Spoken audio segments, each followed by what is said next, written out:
Breaking news Google maps సాయంతో జలపాతం సందర్శనకు వెళ్లిన నీట్ విద్యార్థులు అడవిలో చిక్కుకుపోయారు. మార్నింగే మనం గూగుల్ మ్యాప్ సాయంతో ఒక మైల డ్రైవ్ చేసి వాగులో పడిపోయిన ఘటన చూసాం. అది మరొక ముందే ఇంతలోనే నీట్ విద్యార్థులకు సంబంధించిన వార్త అందింది. ములుగు జిల్లాలో ఒక జలపాతం సందర్శనకు వెళ్లారు నీట్ విద్యార్థులు. అయితే అక్కడ వాళ్ళు గూగుల్ మ్యాప్ సాయంతో వెళ్లడం జరిగింది. అర్ధరాత్రి కావడంతో వాళ్ళు గూగుల్ మ్యాప్స్ ను ఆశ్రయించారు. అయితే గూగుల్ మ్యాప్స్ రాంగ్ డైరెక్షన్ చూపించడంతో డైరెక్షన్ తారుమారై వాళ్ళంతా కూడా తప్పిపోయిన ఘటన చోటు చేసుకుంది. అర్ధరాత్రి కావడంతో వాళ్ళు డయల్ 100 కు ఫోన్ చేశారు. వెంటనే వాళ్ళ లొకేషన్ ఆధారంగా ట్రేస్ చేసిన అధికారులు పోలీసులు వాళ్ళని రెస్క్యూ చేసి కాపాడడం జరిగింది. అయితే ఎవరైతే విద్యార్థులు ఉన్నారో వాళ్ళలో 3 యువతులు అలాగే 4 యువకులు ఉన్నట్టు కూడా మనకి సమాచారం అందుతుంది. అర్ధరాత్రి కావడంతో వాళ్ళు భయాందోళన చెంది డయల్ 100 కు కాల్ చేయడం జరిగింది. చీకటి కావడంతో ఈ విధంగా చేశారు. మొబైల్ సిగ్నల్స్ ఆధారంగా లొకేషన్ ట్రేస్ చేశారు పోలీసులు.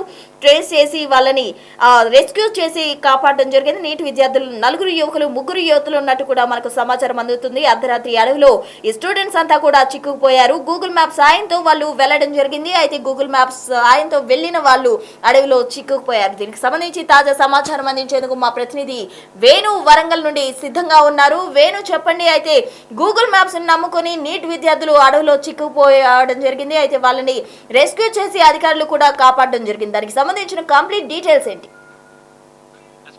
గత 3 రోజుల నుంచి ములుగు జిల్లా భారీగా వర్షాలు కురుస్తుండటంతోనే టూరిస్ట్ స్పాట్ గా ఉన్నటువంటి లోపల జలపాతాల సందర్శనకు ఎవరు రావద్దు, అంత నిషేధాజ్ఞలు విధించామంటూ ఇప్పటికే విశాఖ అధికారులు జిల్లా యంత్రాంగం నిషేధాజ్ఞలు జారీ చేశారు. అయితే ఇంతమంది విద్యార్థులు గూగుల్ మ్యాప్ లొకేషన్లు ఆధారంగా చేసుకొని నిషేధాజ్ఞలటువంటి జలపాతాల వద్దకు వెళ్లి గత సంవత్సరం దాదాపు 8 మంది చిక్కుకుపోయిన ఘటన మరొక ముందే ఈసారి నిన్న మధ్యాహ్నం వరంగల్ ఇటు బీటెక్ థర్డ్ ఇయర్ చదువుతున్నటువంటి ఆ 7 విద్యార్థులు గూగుల్ మ్యాప్ లొకేషన్ ఆన్ చేసుకుని మైతాపురం వద్దకు వెళ్లారు. అక్కడ కార్ ఆపి అక్కడ నుంచి ఆ గుండం జలపాతం దాదాపు 6 కిలోమీటర్ల అడవి కార్ అడవి లోపల ఉంటుంది. సో అక్కడ వరకు కాలినడకన లొకేషన్ చూసుకుంటూ ఆ జీపీఎస్ సాయంతో వెళ్లారు. కానీ అక్కడికి వెళ్లేసరికి 5 అయింది. ఆ తర్వాత దాదాపు 2-3 గంటలు అక్కడనే గడిపినటువంటి విద్యార్థులు తిరుగు ప్రయాణం అయ్యేసరికి చీకటి పడింది. ఆ చీకటి లోపల గూగుల్ మ్యాప్ లొకేషన్ సరిగా చూపించకపోవడంతో వాళ్ళు వచ్చే మార్క్ కాకుండా మరో గుట్టపైకి వెళ్ళారు. దారి తప్పి గుట్టపైకి వెళ్ళారు. ఎంతకి వెతికినా కూడా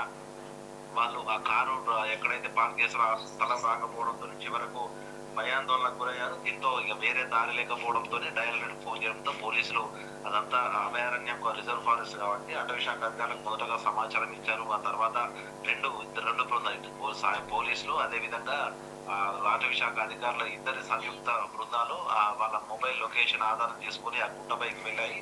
అర్ధరాత్రి 12:30 ప్రాంతం లోపల వాళ్ళ ఆచూకీని కనుక్కొని వాళ్ళందరినీ సేఫ్ గా రెస్క్యూ చేశారు. తర్వాత వాళ్ళని నూగూరు ప్రాంతాన్ని తరలించి దాదాపు వాళ్ళు మధ్యాహ్నం 4 గంటల నుంచి కూడా ఏం ఆహార తినకుండా కూడా బిక్కుబిక్కుబడి గడిపారు. సో వాళ్ళకి ఫుడ్ ఐటమ్స్ అందించిన తర్వాత వాళ్ళ పేరెంట్స్ కి సమాచారం ఇచ్చి కౌన్సిలింగ్ ఇచ్చారు. ఒకవేళ ఇట్లాంటి ఘటనలకు పాల్పడితే ఒకవేళ వరదలు కనుక పొంగి కనుక ఇబ్బందులు ఎదురైతే ప్రాణాలు కోల్పోయే పరిస్థితి ఉంటుంది. ఇట్లాంటి పరిస్థితులకు నిషేధాజ్ఞలు ఉన్నా ఎందుకు వచ్చారంటూ కూడా తీవ్రంగా ఫైర్ అవుతున్నా కొంత కౌన్సిలింగ్ ఇచ్చి వాళ్ళనైతే తెల్లవారుజామున తిరిగి వరంగల్ కు పంపించిన పరిస్థితి. అయితే ఇట్లాంటి ఘటనలు జరిగితే ఒకవేళ మొబైల్ సిగ్నల్స్ కూడా లేకపోతే పరిస్థితి ఏంటనేది ఇప్పుడు చర్చనీయాంశంగా మారింది. అంతటి దట్టమైనటువంటి అరణ్యం లోపలికి వెళ్లే ముందు నిషేధాజ్ఞలు ఉన్నా కూడా ఎందుకు వెళ్లారంటూ కూడా ఆ పోలీసులు అటవీ శాఖ అధికారులు చెప్తున్న పరిస్థితి. ఇప్పటికీ గత 3 రోజుల క్రితం అంశం జిల్లా కలెక్టర్ కూడా అటు ములుగు జిల్లాకు ఎవరు రావద్దు, ఈ ప్రాంతం లోపల వర్షాలు కురుస్తున్న నేపథ్యంలో ప్రమాదాలు జరిగే అవకాశం ఉంటుంది, ఒక్కసారిగా వాగులు ఉప్పొంగే అవకాశం ఉంటుంది కాబట్టి ఎవరు రావద్దంటూ చెప్పినప్పటికీ కూడా ఈ విధంగా నిషేధాజ్ఞలు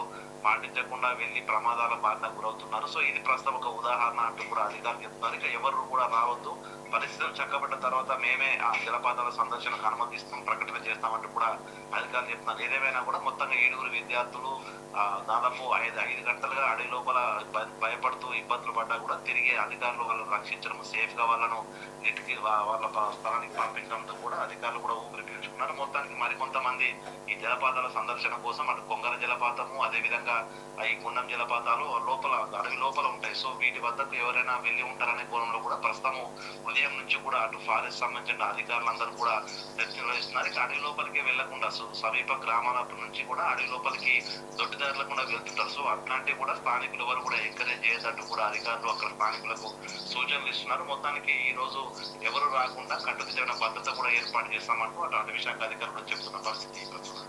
రైట్ వేణు, థ్యాంక్ యూ.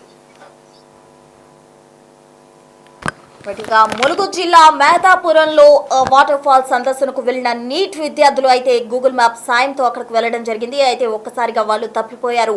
అర్ధరాత్రి కావడంతో చీకటితో వాళ్ళు భయాందోళన చెందారు. భయంతో డయల్ 100 కు కాల్ చేయడం జరిగింది. అయితే వెంటనే ఆ మొబైల్ సిగ్నల్స్ ద్వారా వాళ్ళ ఆచూకీ తెలుసుకున్నారు పోలీసులు, అలాగే అధికారులు. వాళ్ళ ఆచూకీ తెలుసుకుని రెస్క్యూ చేసి ఆ 7 విద్యార్థులను కూడా వాళ్ళు కాపాడడం జరిగింది. అయితే వీరంతా కూడా నీట్ విద్యార్థుల్లో 4 యువకులు 3 యువతులు ఉన్నట్టు పోలీసులు గుర్తించడం జరిగింది. వాళ్ళందరినీ రెస్క్యూ చేసి పోలీసులు కాపాడారు. అయితే సాయంత్రం నుండి కూడా వాళ్ళు ఏమీ సేవించక భయాందోళనతో బిక్కు అంటూ ఉంటున్న పరిస్థితిలో వాళ్ళకి ఫుడ్ కూడా పోలీసులు అందించిన దృశ్యాలు మనం బిగ్ టీవీ స్క్రీన్ పై చూడొచ్చు. అయితే ములుగు జిల్లా వ్యాప్తంగా కూడా వర్షాల కారణంగా నిషేధాజ్ఞలు ప్రకటించిన నేపథ్యంలో వాళ్ళు నిషేధాజ్ఞలు బేఖాతరు చేసి వెళ్లి ప్రమాదంలో చిక్కుకున్నారు. సో ఇటువంటి టైంలో జలపాతాల సందర్శనకు అనుమతి లేదు. వాగులు కూడా సడన్ గా పొంగే అవకాశం ఉంటుంది. కాబట్టి ఎవరు కూడా ఈ టైంలో వాటర్ ఫాల్స్ సందర్శనకు రావద్దంటూ కూడా పోలీసులు ఆదేశాలు జారీ చేయడం జరిగింది. మరోవైపు స్థానికులు కూడా ఎవరినైనా గమనించినప్పుడు వెంటనే అప్రమత్తం చేసి లోపలికి వెళ్లకుండా చూడాలంటూ కూడా సూచనలు ఇస్తూ ఉన్నారు. మరి వర్షాలు క్లియర్ అయిన తర్వాత వాళ్ళు సందర్శనానికి అనుమతి ఇచ్చే అవకాశం ఉందంటూ కూడా పోలీసులు చెప్తున్నారు. సో ప్రెసెంట్ ఎవరు కూడా ఇటువంటి వాటర్ ఫాల్స్ కానీ లేకపోతే వర్షాల కారణంగా వాగులు వంకలు పోలే అవకాశం ఉంది. కాబట్టి ఇటువంటి సాహసాలు చేయొద్దంటూ కూడా పోలీసులు సూచనలు ఇస్తూ ఉన్నారు.